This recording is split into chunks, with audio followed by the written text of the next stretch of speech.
सबसे अधिक लाभांश के बाद पहली बार 1:1 बोनस 0.1 वर्षीय रिटर्न के बावजूद स्मॉल कैप ने चौंकाया। जानिए इसकी दक्षता को क्या बढ़ावा दे रहा है। 4 जुलाई 2025 को दोपहर के सत्र के दौरान भारतीय बेंचमार्क सूचकांक लाल निशान में कारोबार कर रहे थे, जिसमें निफ्टी 25,500 अंक से नीचे फिसल गया, जबकि सेंसेक्स 83,000 के स्तर से ऊपर रहने में कामयाब रहा। व्यापक बाजारों ने इस प्रवृत्ति को प्रतिबिंबित किया, क्योंकि निफ्टी मिड कैप और स्मॉल कैप सूचकांकों में क्रमशः 0.31% और 0.22% की गिरावट आए।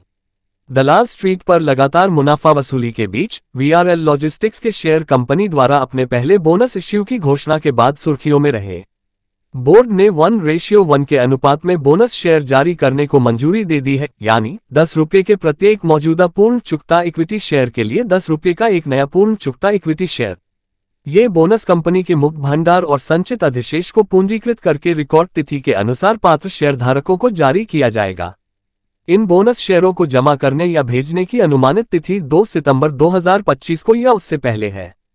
इसके अलावा कंपनी के बेहतर मार्जिन और मजबूत नकदी प्रवाह को देखते हुए निदेशक मंडल ने वित्त वर्ष 25 के लिए 10 रुपये प्रति शेयर के अंतिम लाभांश की सिफारिश की है, जो आगामी बोर्ड बैठक में शेयरधारकों की मंजूरी के अधीन है। इसके साथ ही वर्ष के लिए कुल लाभांश बढ़कर 15 रुपये प्रति शेयर हो गया है, जो कंपनी द्वारा घोषित अब तक का सबसे अधिक लाभांश है। मजबूत परिचालन नकदी प्रवाह ने वीआरएल लॉजिस्टिक्स को 0.4x का इष्टतम ऋण से इक्विटी अनुपात बनाए रखने में सक्षम बनाया है, जिसके तहत 31 मार्च 2025 तक कुल शुद्ध ऋण लगभग 396 करोड़ रुपये है। कंपनी ने रिटर्न अनुपात में भी उल्लेखनीय सुधार दिखाया है।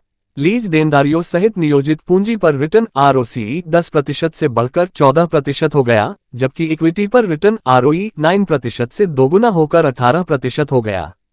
कंपनी के तिमाही नतीजों के बाद आयोजित कॉन्फ्रेंस कॉल के दौरान प्रबंधन ने Q4 FY25 में अनुबंधों की अपनी रणनीतिक समीक्षा पर प्रकाश डाला।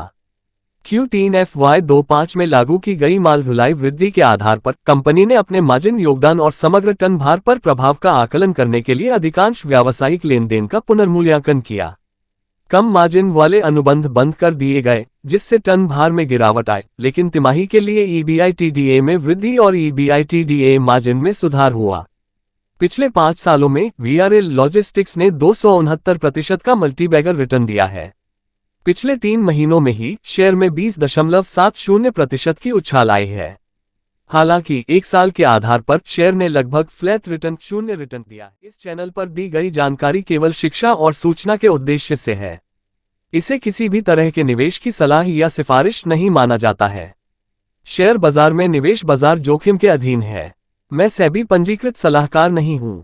कृपया निवेश करने से पहले अपना खुद का शोध करें और अपने वित्तीय सलाहकार से सलाह लें।